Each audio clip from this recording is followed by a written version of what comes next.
tear your soul apart. Presto, you're dead.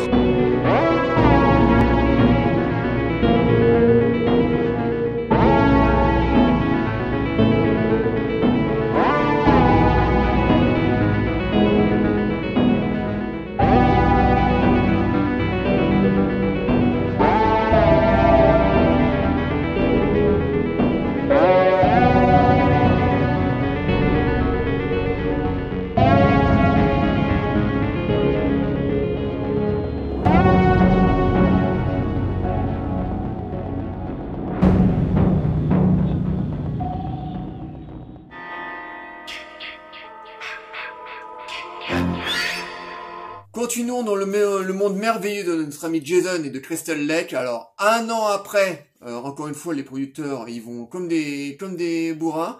Un an après, donc en 85, sort Vendredi 13 chapitre 5. Alors là, il y a une petite nouveauté. Bon, ils reprennent déjà le personnage de Tommy Jarvis. Donc, voilà, ils étaient partis avec ce fil rouge. Donc, le personnage que les gens avaient plutôt apprécié.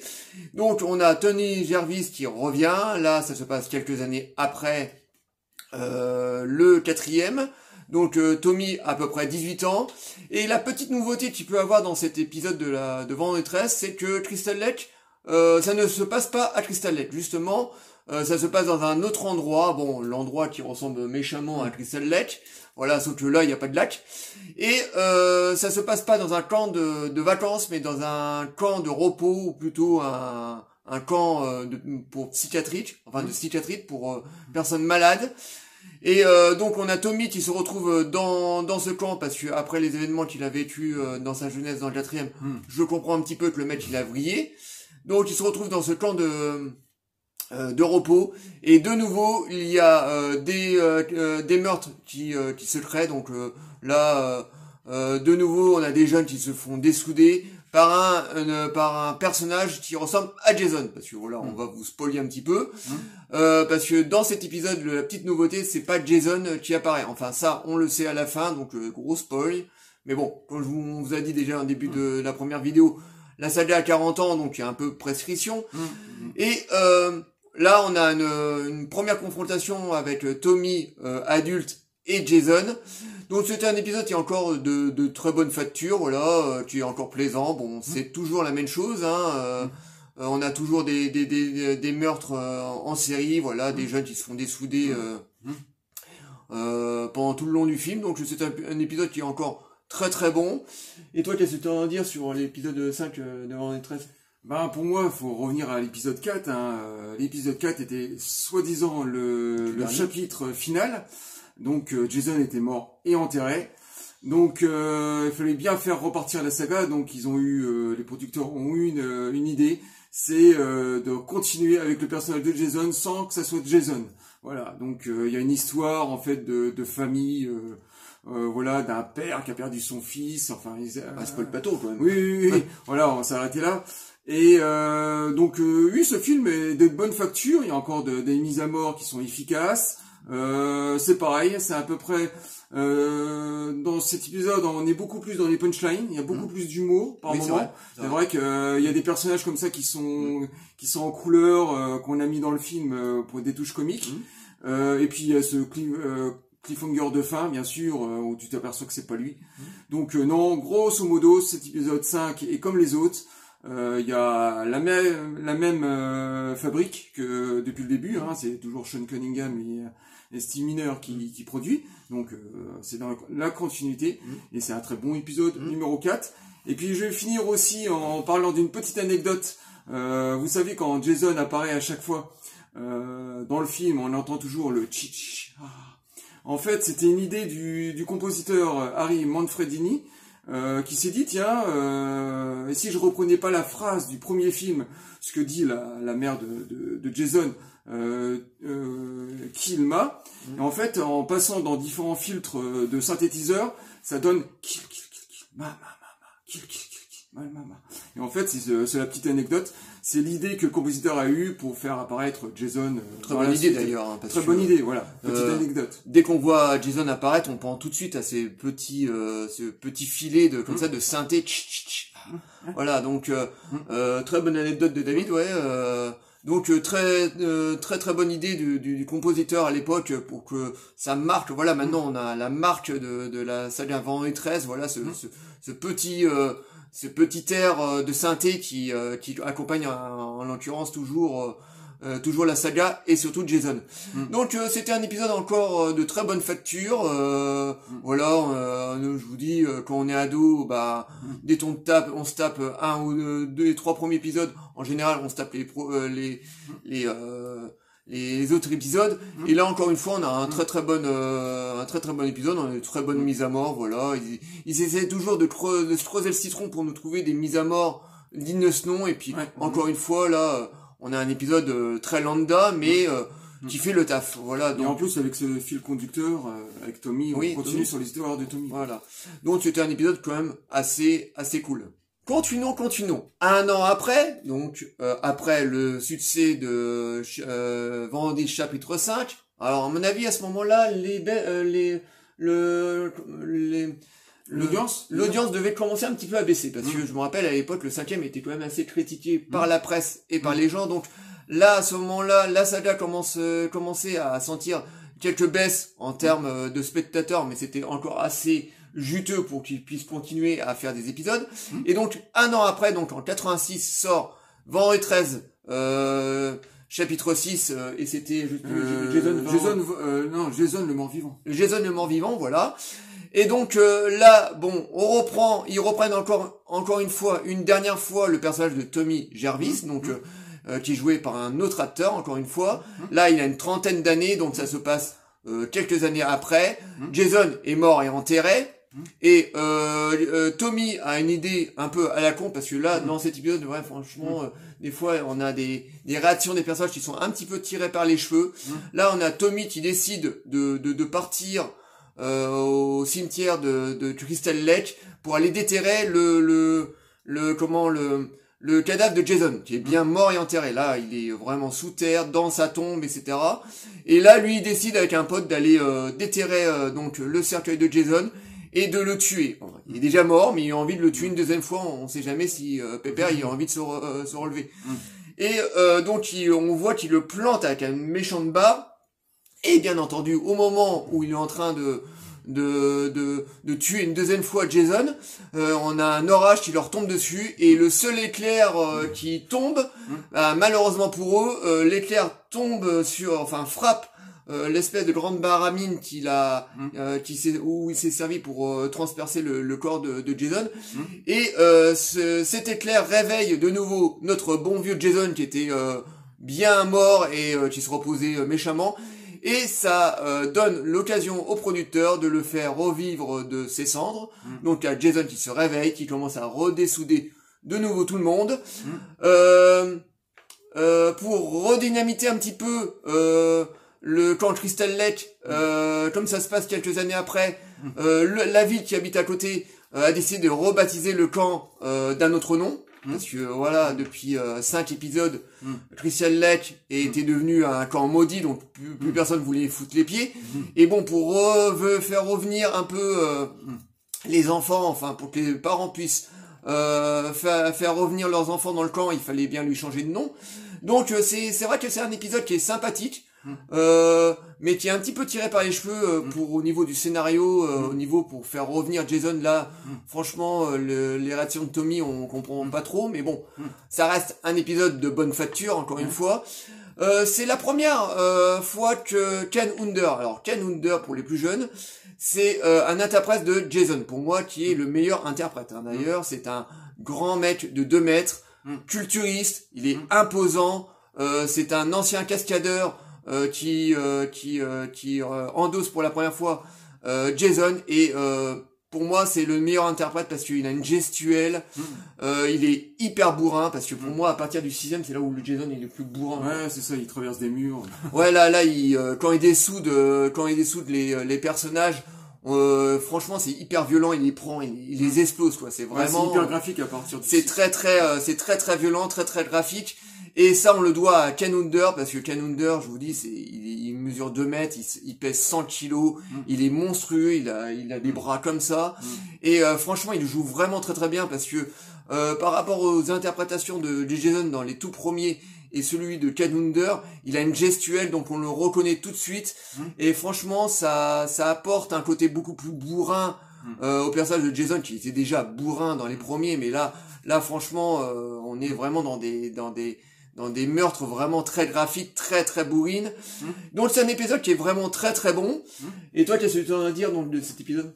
Bah moi je vais revenir, alors le 5e était une petite parenthèse, donc parenthèse terminée. On retrouve le personnage de Jason, donc c'est pour ça, en fait il était mort dans le 4, il revient dans le 6, hein, donc il était mort et enterré. Et donc ça c'est la petite nouveauté de ce 6e épisode. Et en plus de ça, moi je parlerai aussi des punchlines, il y a de plus en plus d'humour dans la saga. Surtout à travers les petits enfants qu'on voit dans le film, enfin les enfants du camp. Et il y a carrément des petites scénettes comiques en disant oh tiens on a encore vu Jason, on a vu des trucs comme ça. Donc ça c'est assez nouveau dans la saga. Et puis moi je vais revenir aussi sur la chanson de fin, le titre de ce 6e épisode interprété par le grand Alice Cooper. Donc pour tous les fans de Hardos, on connaît bien sûr la carrière de Alice Cooper et il fera un carton avec cette chanson et ce qui fera la promo du film d'ailleurs. Mais oui, il a vendu des millions de singles, hein, c'était un titre qui a cartonné. Hein. Ouais, des 45 tours et même des albums. Et non, je dirais que cet épisode-là, ben c'est toujours la même chose. Hein, on retrouve toujours avec plaisir ce personnage de Tommy, déjà d'une sur dans le 3e film, et toujours aussi jouissif, hein, toujours produit par nos deux producteurs dans la période Paramount. En plus, on a un climax assez sympathique. Voilà, on a un combat sur l'eau entre Tommy et Jason. Donc oui, c'est un épisode qui est plutôt sympa. Bon, ça reste dans la ligne éditoriale de la saga. Donc voilà, c'est du Vendredi 13 pur jus. Mais on sent que les producteurs essayent toujours de trouver des mises à mort originaux. Voilà, essayent de faire avancer la saga. Bon, je vous dis, la saga commençait à pointer légèrement le bout de son nez, voilà, les spectateurs commençaient à décrocher un petit peu, mais ça restait quand même un épisode assez sympa, et puis le personnage de Tommy, on l'aime bien, donc bon, là, c'est la toute dernière fois, voilà, à partir du 7e, ils vont complètement l'abandonner, mais ça restait quand même un épisode assez cool. Et ce qui va nous donner, bien entendu, un 7e épisode. En 88, donc, sort Vendredi 13, chapitre 7, donc on continue. Et là, la petite nouveauté qu'il y a dans ce Vendredi 13, qui est encore une fois un Vendredi 13 très lambda, c'est que les producteurs ont décidé de mettre à cet épisode un petit côté fantastique, voire un petit peu science-fiction. Alors quand je dis science-fiction, c'est très très léger. Mais pour redynamiter un petit peu la saga qui commençait à être un petit peu en bout de souffle, quoi, on arrive quand même au 7e épisode, les producteurs ont décidé d'instaurer un personnage qui a des espèces de pouvoirs télékinésite et qui a le pouvoir de déplacer les objets. Donc on avait comme ça un petit côté fantastique dans la saga Vendredi 13 qui est plutôt bien amené. Bon, on se demande d'où elle sort ses pouvoirs, ce personnage, mais bon, voilà, ça se mariait plutôt pas mal.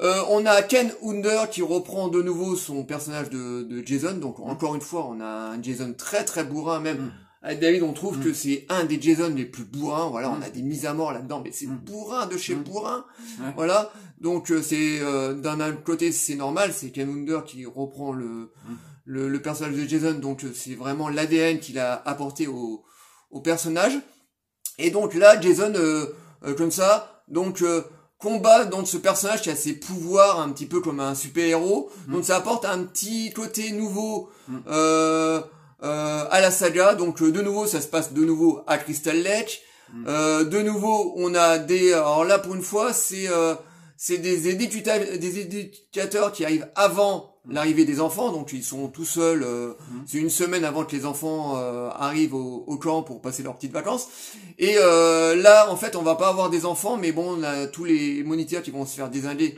les uns après les autres. C'est un épisode qui est plutôt bon, qui n'a pas du tout rencontré son but, parce que là, à ce moment-là, ça y est, la saga commençait à méchamment s'essouffler, ça commençait franchement à saouler les gens, donc c'est un épisode qui a très très mal marché au cinéma, mais qui reste plutôt bon. Voilà, en plus, à un moment dans le film, on voit Jason sans son masque, donc on voit sa tête toute dégueulasse et tout. Enfin, ce qu'il en reste. Hein, ouais, ce qu'il en reste, parce que franchement, il est dégueulasse. Voilà, après tout ce qui lui est arrivé dans les épisodes précédents, on comprend qu'il soit plus vraiment très très frais au niveau du visage. Mais voilà, c'est un épisode où on le voit un petit peu sans son masque. Et encore une fois, on a droit à un climax plutôt sympa. Très fantastique. Ouais, très très fantastique. C'est vrai, ça pour le coup, très très fantastique, mais dû à ce personnage comme ça qui a des super pouvoirs. Voilà, donc là c'est sorti du chapeau. Hein. On sait pas réellement pourquoi là c'est super pouvoir, mais bon, voilà, c'était la petite idée qu'avaient eu les producteurs pour essayer de relancer la saga, mais malheureusement l'épisode numéro 7 n'a pas fait le carton qu'il aurait dû faire. Bon, il a encore rapporté de l'argent, mais on était très très loin des chiffres des tout premiers épisodes. Donc pour moi, voilà, encore une fois, c'est un épisode qui se laisse regarder sans problème. Voilà, c'est très très répétitif, mais bon, c'est du vendredi 13, c'est ce qu'on veut voir de toute façon. Et toi, qu'est-ce que tu as à dire donc sur ce fameux épisode 7 ? Bah pour moi le 7 déjà il y a ce petit côté fantastique, enfin science-fiction qui est apporté. Effectivement c'est un film très bourrin. Jason cette fois-ci il rentre dans les murs, il casse, enfin voilà, il y a rien qui le retient. Ouais, c'est une machine à tuer. Et puis moi je reviendrai aussi sur un projet qu'ils avaient à l'époque du 7, c'était de le faire déjà un crossover avec Freddy. Tout à fait. Au départ, ce film devait s'orienter vers un Freddy Jason déjà à cette époque-là. Malheureusement, les producteurs de Freddy, qui étaient New Line à l'époque, s'étaient pas mis d'accord avec la Paramount, donc pour des raisons de producteurs, le projet a caboté. Et ils ont gardé le scénario. C'est pour ça qu'il y avait ce personnage qui avait des super pouvoirs, qui arrivait à déplacer. C'est ça, à mon avis. C'est que, comme c'est pas expliqué dans le film, à mon avis, ça devait être la base de. C'était ce personnage-là qui devait affronter les deux créatures qui étaient réunies dans le film. Donc, à mon avis, l'histoire devait être légèrement différente. Hein. Ça devait peut-être pas se passer à Crystal Lake, mais peut-être dans un endroit neutre, on va dire, entre les deux personnages. Et la petite anecdote de ce 7e, ça devait déjà être le crossover qu'on devait avoir bien plus tard, au début des années 2000, avec le Freddy Jason. Voilà la petite anecdote. Sinon, globalement, c'est un film qui se suit, toujours pareil que les autres. C'est très plaisant et très efficace. Oui, donc là, voilà, comme je vous disais, c'est un épisode qui est plutôt bon, voilà, qui n'a pas rencontré du tout son public. Donc voilà, là, on était vraiment dans une saga en bout de souffle. Les gens en avaient vraiment ras-le-bol. Enfin, les adultes, hein, je vous dis, les ados, ils pouvaient en voir 10 de Jason, ça a passé comme une lettre à la poste. Mais c'est vrai que là, on sentait que la saga s'orientait sur autre chose. D'ailleurs, l'épisode qui va suivre, le chapitre 8 là, et chez nous sorti directement en VHS. Donc vous voyez que la saga était pas non plus en très grande forme. Et donc cet épisode 7 restait un épisode assez classique, mais très très bon, donc qui va nous amener à l'épisode 8. Un an après l'épisode 7, donc en 88, les producteurs décident de réaliser un Vendredi 13 chapitre 8. Malgré l'échec commercial du numéro 7, ils ont décidé de continuer la saga, parce que voilà, en temps pressé, le citron jusqu'à la dernière goutte, hein, c'est le but. Hein. Et donc là, les producteurs se sont dit, bon, comme ça marche plus trop, ça a l'air de saouler les gens que ça se passe en permanence à Crystal Lake, là ils se sont dit, on va couper le film en deux, parce que le film se passe sur deux lieux complètement différents. Dans la première partie, l'histoire se situe sur un bateau qui va vers New York, et dans la deuxième partie du film, ça se passe complètement à New York, dans des ruelles malfamées de New York. Donc voilà, c'était la petite nouveauté du 8e épisode. Donc là, au début, vraiment tout au début du film, ça se passe à Crystal Lake, donc on a un bateau qui est amarré au camp maudit de Crystal Lake. Le camp est complètement déserté et abandonné. Et Jason est mort et enterré, parce que voilà, après les événements du 7e, il se retrouve dans un endroit dont on ne veut pas vous dire, mais voilà, il se retrouve dans un endroit, il est encore une fois mort et enterré. Enfin bon, on pense qu'il est mort et qu'il reviendra pas, mais non, que nini, encore des jeunes trous du cul qui ont loué un bateau, ils envoient leur ancre sur le corps de Jason. Voilà, ils n'auraient pas pu envoyer l'ancre ailleurs, mais non, il faut qu'ils l'envoient sur le corps de Jason. il y a un truc un peu débile, voilà, à un moment, t'as l'encre, elle bouge, et puis l'encre se prend dans un espèce de câble électrique, et encore une fois, Jason est électrocuté, alors donc, c'est l'idée, ils ont repris l'idée du 6e pour le remettre dans le 8. Dans le 8 pour faire revenir Jason, donc une histoire d'électricité, donc Jason revient de nouveau à la vie, donc increvable le mec, hein. Franchement, on sait pas comment le buter ce mec-là, un coup de roquette, ou je sais pas qu'est-ce qu'il faut faire, mais il revient tout le temps en permanence. Il tue les deux jeunes qui sont sur leur bateau, et le bateau va dériver jusqu'à un autre bateau là un bateau de croisière qui est en partance pour New York. Et donc la toute première partie du film va se passer sur le bateau, donc Jason va dessouder encore une fois des étudiants qui sont en fait c'est une classe d'étudiants qui montent sur le bateau pour aller passer une petite semaine visiter New York. Et donc Jason va dessouder les petits jeunes. Le film vaut ce qu'il vaut, hein. Voilà, je trouve que moi, au niveau de la mise en scène, ouais, ça fait assez vidéo, quoi. Non, mais, oui. Série B, ah oui, là, petite série B, quoi. Voilà, il y a peut-être un petit peu moins de budget, par rapport aux autres épisodes, parce que là, franchement, on est vraiment à la fin de la saga. Et, donc, oui, effectivement, il y a peut-être un peu moins de budget, mais encore une fois, on a encore de très très beaux maquillages, de très très bonnes punchlines aussi, on a aussi des punchlines, il y en a beaucoup aussi. Pareil, ça continue encore. Ouais. Donc on a encore Ken Under qui reprend le rôle de Jason, donc on a encore des meurtres très très violents et très très graphiques. Donc on peut dire que l'épisode, même s'il est un peu faiblard, hein, sur le 8e, ça, on sentait que là, ça rame un peu, ouais. Ouais, ça rame, voilà, ça manquait d'idées, voilà, ça commençait à être faible en termes de scénario et aussi de mise à mort. Même si on a des très bonnes mises à mort, hein. Ouais. À un moment, on a un boxeur, un jeune qui fait de la boxe, qui commence à se friter avec Jason, donc le mec il lui fout des grosses mandales et tout, et le Jason il attend tranquillement que le mec s'épuise, et à un moment il le chope par le callback comme ça, il lui fout un coup, et puis t'as le mec qui est complètement décapité, et tu vois la tête qui roule comme ça. Donc on a des mises à mort qui sont assez plaisantes et assez marrantes dans l'ensemble, parce que faut voir ça au second, voire au 3e degré. De toute façon, Vendredi 13, c'est toujours au 2e degré. Ouais, voilà. Donc on a des mises à mort quand même qui sont quand même assez plaisantes, assez originales, jusqu'à au climax de fin où Jason meurt définitivement, voilà, enfin définitivement, on pense qu'il meurt définitivement, mais non, c'est pas il y a un petit côté fantastique quand il redevient enfant, d'ailleurs. Oui, encore une fois, un peu comme l'épisode 7, ils prennent un petit côté fantastique comme ça, un peu de sortie du chapeau. Mais bon, dans l'ensemble, ça reste un épisode qui fait le taf, voilà. Nous, on l'a découvert directement en VHS, parce qu'à l'époque, les Vendredi 13 en France, c'était terminé, ils sortaient plus, voilà, donc c'était une décision des producteurs, à mon avis, comme l'épisode 7 avait fait un gouffre aux États-Unis, l'épisode 8 avait suivi le même constat, donc ils se sont dit, bon, maintenant on va arrêter les frais, on va directement sortir le film en VHS en Europe. Donc moi c'est un épisode que j'aime plutôt bien, et toi qu'est-ce que tu as à en dire?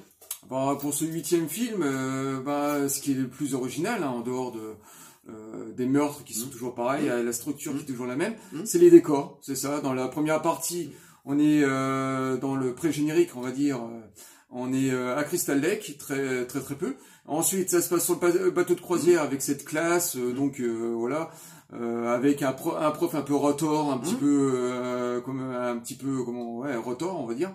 Et Jason qui fait ses carnages sur le bateau, donc déjà le décor. Il y a la tempête, enfin il y a aussi de l'aventure aussi. Et ensuite ça se passe dans le décor de New York, donc dans le Bronx. Complètement nouveau. Là on voit pour la première fois Jason qui dessoude des dealers par exemple, ou des voyous. Ensuite, la dernière partie du film, ça se passe dans les égouts de New York. Et là, il y a justement ce petit côté fantastique. J'aime bien la fin de ce 8e épisode parce que voilà, t'as Jason avec qui poursuit encore nos quelques rescapés dans les égouts, et puis ça se termine bien sûr sur une fin fantastique, hein, où voilà, un peu métaphore comme ça, où il retourne en enfance. On retrouve le personnage de Jason enfant. Non, voilà, on était en fin de vie. Et puis je vais finir aussi par le score, hein, très pop cette fois-ci, hein, beaucoup de chansons pop, pop rock ou Hard FM aussi de l'époque. Ouais, très très cool. Très très cool, ouais, sur les chansons. Toujours interprété par Harry Manfredini. Hein, enfin, c'est son dernier film en tout cas. Donc voilà, non, c'est un Jason plaisant, qui reste dans la lignée des films de la Paramount.